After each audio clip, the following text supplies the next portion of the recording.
And I want to talk today about self doubt.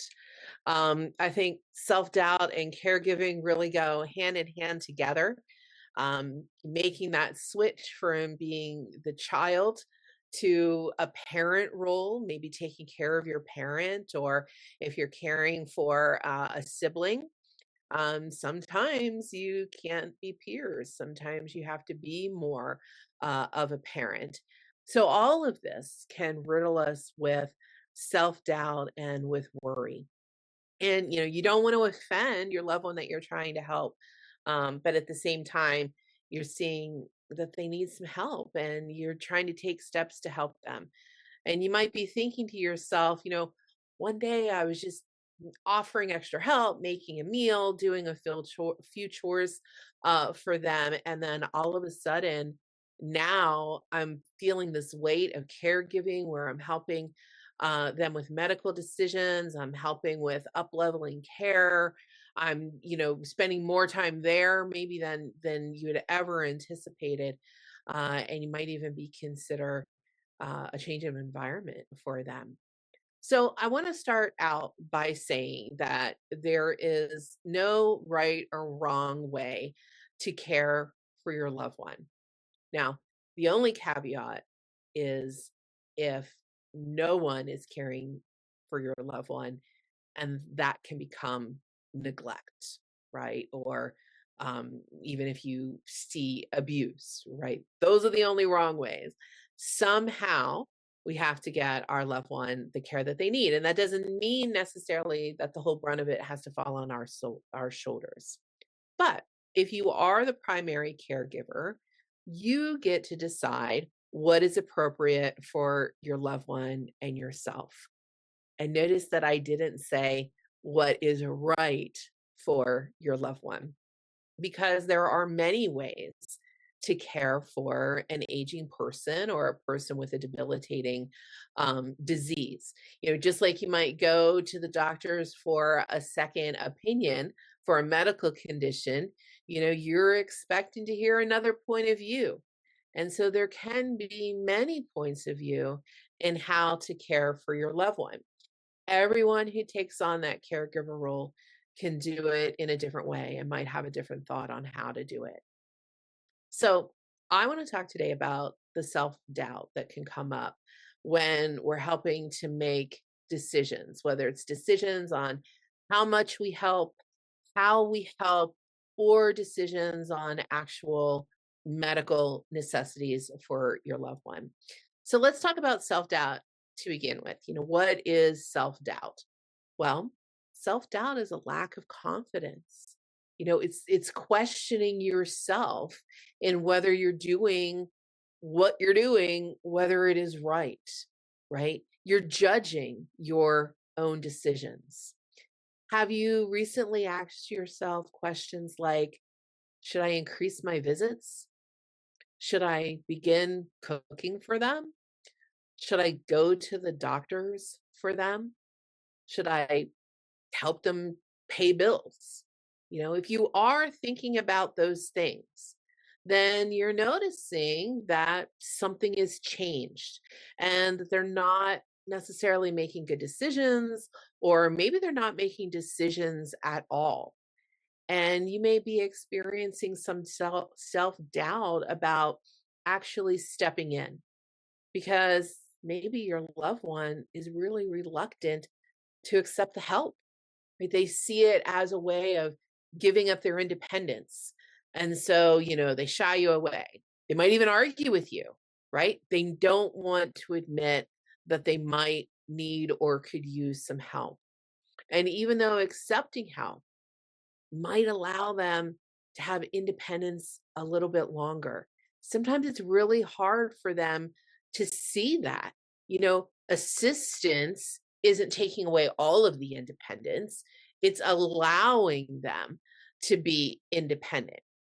So, becoming more involved can sort of feel like dipping your toe in a pool full of ice water, right?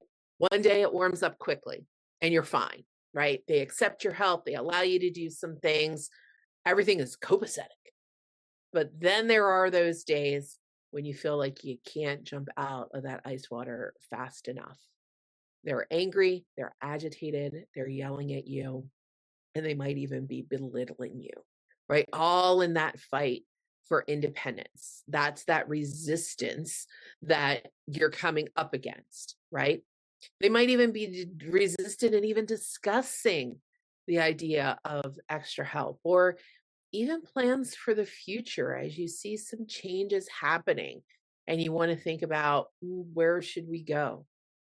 And you're showing up and wanting to help might end up ending in arguing and no discussion at all. So, how can you measure your degree of involvement? Well, you can check your self judgment about that. And so I come to you today with three questions to ask yourself that can help you stay grounded in knowing if you're doing the right thing, right? If you're headed in the right direction to help your loved one. So I'm going to put the three questions up here on the screen. I'm going to share them with you. And then we're going to talk about each of them individually a little bit more in depth. So let me see if I can get them up here so we can see them. Okay, so our three guiding questions. So the first question is, are the decisions I am about to make in the best interest of my loved one? Okay, are the decisions I'm about to make in the best interest of my loved one? And we're going to talk a little bit about what that really means. The second question to ask yourself is, will my loved one be hurt physically or financially if I do not step in? Okay, and finally, the last one, will I be personally gaining anything as a result of the decision I'm about to make? Will I be personally gaining anything as a result of the decision I'm about to make? Okay, so let's talk about these a little more in depth here. So the first one is, are the decision you're about to make in the best interest of your loved one? And really what we're doing here is we're asking ourselves, am I being self-serving? That's what we're asking ourselves. So here's an example. Are you stepping in to provide food periodically? Whether you're going to them and you're cooking for them, whether you're taking them some food that's already made. Maybe you are a caregiver from afar. Maybe you don't live in the same town or even the same state. And maybe you're helping getting them hooked up to Meals on Wheels and they're reluctant to do that. Or maybe you've looked into some of the mail order opportunities to provide food, like HelloFresh and Blue Apron. They provide food. Those you have to actually make. So you still have to be able to be cooking and using the utensils and the oven and all of that. But there are mail order food subscriptions out there which come already made and you just have to pop them in the microwave. And so you can ask yourself, am I doing this right for the best interest of my loved one? Have you noticed that they're not eating, that they're getting thinner?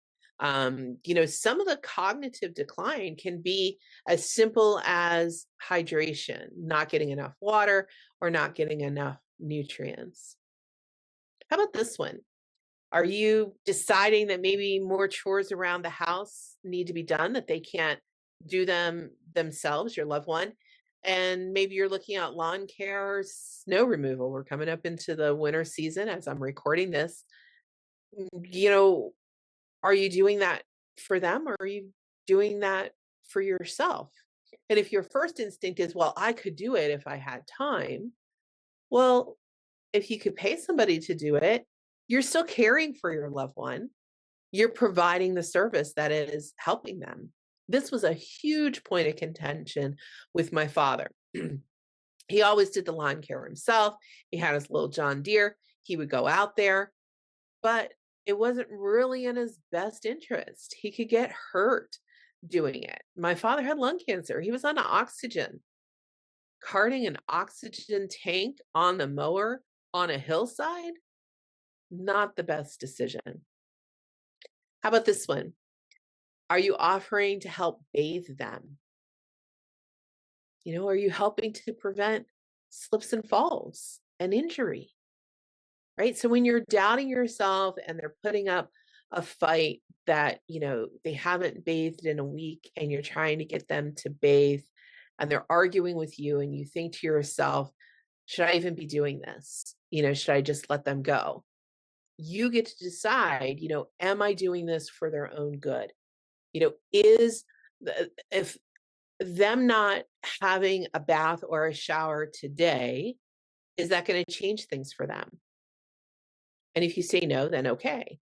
But if a month has gone by, a week has gone by, a month, a long time has gone by, now you think about it and you think, maybe it is not good for them to go without bathing. Now we might have a sore. Now we might have, they're scratching, their skin is dry. There might be other problems that arise because of that. How about this one? Do you plan to paint the living room blue? Is that going to help them? Or is that just a change of color because you're tired of seeing cream on the walls? Or how about completely landscaping the front yard? Is that going to help them? Maybe it will. Maybe it's something that they always dreamed of having. Or maybe you are just tired of seeing the bushes a certain way. We're talking landscaping, not just taking care of it. How about the second question? Will my loved one be hurt physically or financially if I do not step in? And what you're really asking yourself here is, am I overstepping my bounds? So let's think about a couple of things here. Is your loved one paying the bills on time? Right? Think about that.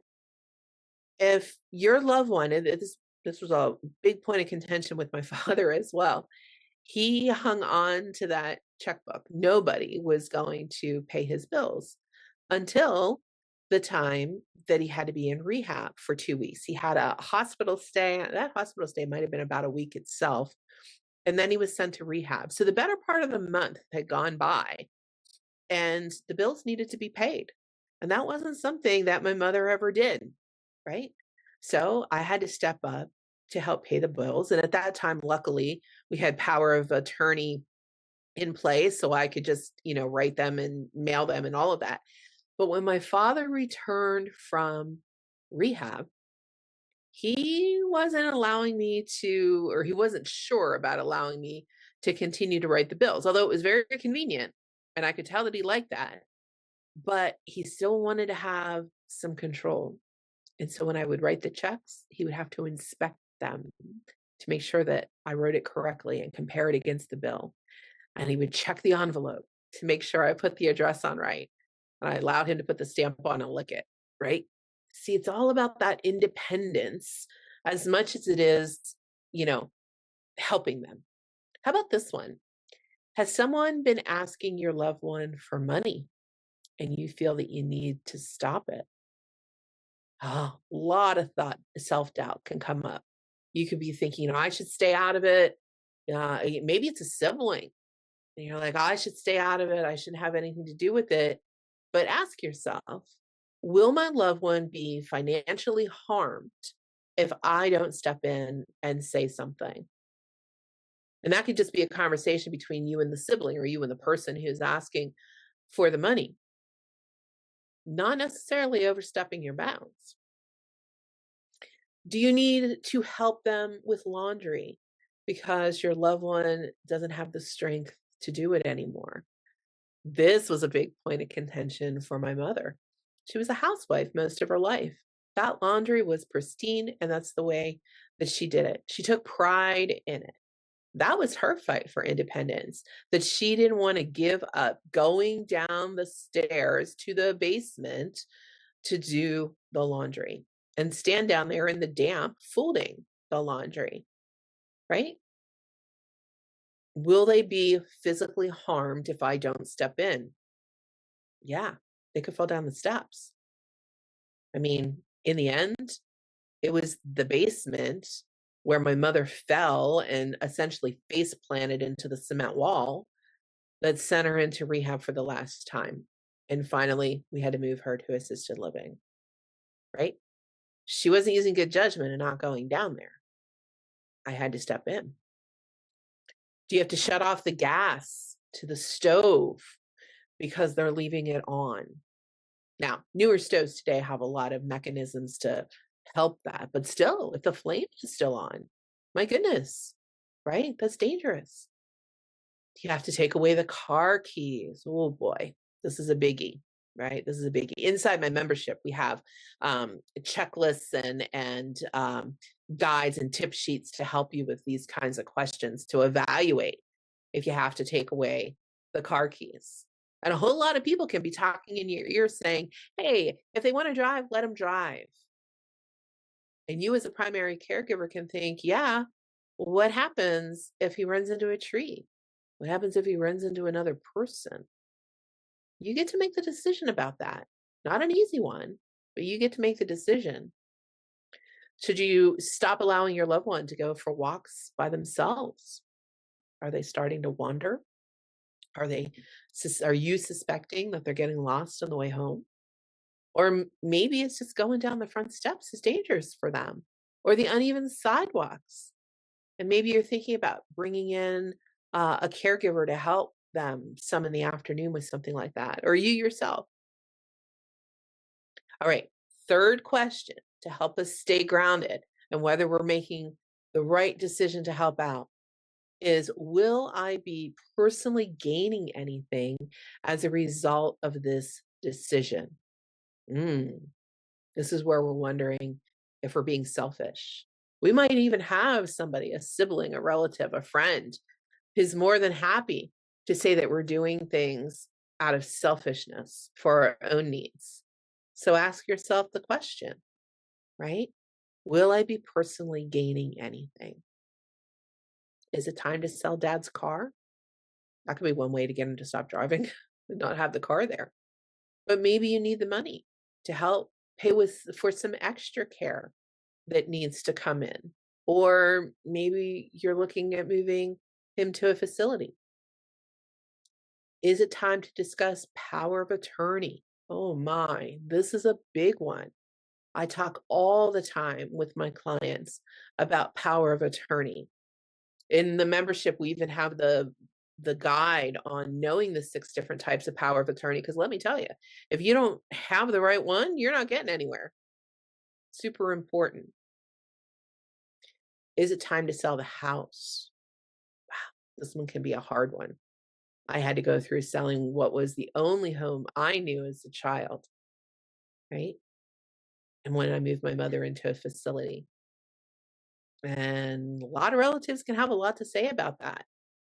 That could be really difficult. And you have to ask yourself, will I personally be gaining as a result of selling the house? Am I going to be taking the money and using it? Or am I putting that money toward my loved one's care because they need their care up leveled? You see, the things that cause us self-doubt is the judgment that we place on ourselves, or the judgments that we feel that other people are placing on us. Sometimes they don't even have to say it. Sometimes we think it, right? We think what we think they're thinking. So these 3 questions are really asking you if you are noble and honest, right? Are you trustworthy? And do you have integrity to do what's right for your loved one when nobody is looking? That's what those 3 questions are asking, and that's what you're questioning about yourself. That chatter from other people, from relatives, friends, who knows, the neighbors, right? That chatter, you can just put up against these 3 questions and keep moving forward for yourself. Because if you can answer yes to each of these questions, then you are giving care out of love and compassion. And you can't go wrong with that. Because remember, there's a lot of different ways to care for your loved one. Now, it doesn't mean that others will necessarily see your acts as noble and trustworthy. And that is why it's so important to be grounded in these three questions, to be thinking about them. And if you can learn to stay in the integrity with yourself and with your loved one in the really serious decisions that come up in the future, they will become easier because you know that you're doing it for the right reasons. You know you're coming from a place of compassion. So I have a client and his siblings, he and his siblings now are making the decision to honor the DNR, the do not resuscitate, right? That was a decision that his mother had made. And now they're in a situation where they're on the downhill decline, right? It's a really heavy decision. And we talk about these things in detail in my membership, Caregivers Thriving. We talk about it a lot. We cover that topic of making difficult decisions. But my client has been working with me and he's been working with integrity because when things get tough, he comes and has a support session with me and we talk it out and we look at these three questions and we put it up in every light to decide, is he really making the right decision for his loved one? And as you can imagine, each one of the different siblings, they're all weighing in and they all have different opinions. But he's the primary caregiver and eventually will become the executor, right? He knows that he's been doing what is best for her, and he knows what her wishes are. Is the decision easy? Absolutely not. And that's why he continues to come back to support sessions when he's really starting to question himself, when a new crisis arrives. But he's practiced answering the questions and reaffirming that what he is doing is right for his loved one. It's appropriate for her. So he's built the confidence to know that his heart is in the right place and his decisions are coming from compassion. So my question to you is, what doubts do you have? And can we put them up against these three questions? You know, part of combating self-doubt is knowing that you're prepared when times are difficult, right? If you're prepared, you know the answer when the crisis arises. You know what you're going to do. I will be here for you, whether it is just to listen. I have listening sessions. Sometimes people just they'll sign up and they'll say, "I just need to vent. I just can't believe this just happened," and they just share it all. And then we can talk about it. Once they get it out, they often want to talk about it. Sometimes they don't, and that's okay because they know that I've been there. No judgment. Many times, new clients, when they join the membership, they'll tell me after their first session with me, they'll say, I was really scared because I thought you were going to tell me all the things I was doing wrong. What's my first rule? There's no wrong way to care for your loved one. As a partner with you, we can look at caregiving in a lot of different lights and analyze it and sort of be a sounding board and think about different options. And you get to pick the options that work for you. And you get to have time in your own life without feeling guilty about it. You get to come and talk with me about all of your frustrations, get them off your chest, get that heavy burden off your shoulders, and to be able to move on and concentrate in your own family, your own job, your own things that you want to do as a hobby. Do you know how many caregivers forget about any kind of enjoyment because they feel guilty that if they're taking time out to go to a concert or out with friends to eat or just to do a craft that they like, a sport that they like, they feel guilty that they can't do it because their loved one is in a nursing home or their loved one is in a bedroom in their house and they feel guilty leaving them. I will partner with you and work with you through all of the things that happen in that journey called caregiving. I hope to be hearing from you very soon. Take care, my friend.